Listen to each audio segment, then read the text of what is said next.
минь, чи үнэхээр хатуу чанд шийдвэр гаргасныг харж байна. Чамайг хоргоож байгаад шаналж байгааг чинь мэднэ. Гэхдээ Лилик, өнөөдөр надад тохиолдсон зүйл хэтэрхий аимшигтай учир загтал бичиж байгаа минь живж байхдаа шүрэлд шүүрэн тогтохтой л адил зүйл болж байна. Би үнэхээр хэтэрхий өсөж том болсон юм шиг байна. Надад хизээч ийм хэцүү байсангүй.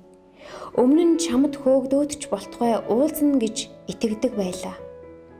Гэтэл цаашид хизээч юу ч болохгүй мэт. Амьдрал намайг үнэхээр залхааж байна. Чамгүй бол амьдрал үгүй. Үүнийг би дандаа мэддэг, дандаа хэлдэг байсан.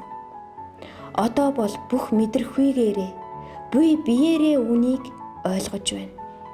Урд нь тааламж даяа боддог байсан бүхэн минь одоо ямар ч үн цэнэгүй. Гэлээч бүх зүйл чамайг уучлаарай гэж гуйх, ингэж бичих тэнхэл надад алга.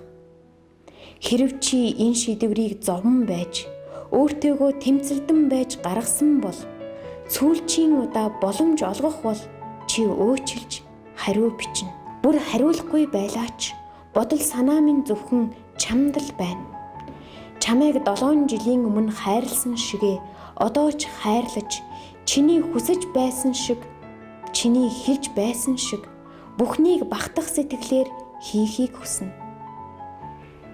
Хайрласаар байж хагцах, тэр хагцалд өөрөө л буруутай гэдгээ мэдрэх шиг ямар аимшигтай вэ? Кафед суугаад би уйлж байна. Худалдагч намайг шоолж байх шиг.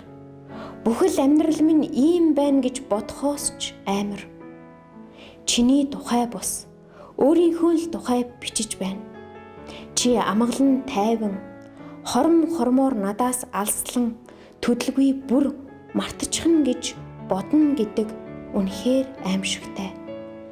Энэ загтлаас өвдөлт зовиор, үе гутам зүйлээс өөр ямар нэгийг олж харвал Бурхныг будаж над руу бичээрэй. Даруй бичээрэй. Би гэртээ гүйж хүрээд хүлээх болно. Үгүй бол аимшигтай. Аимшигтай, уйтай. Үнсий, чиний би.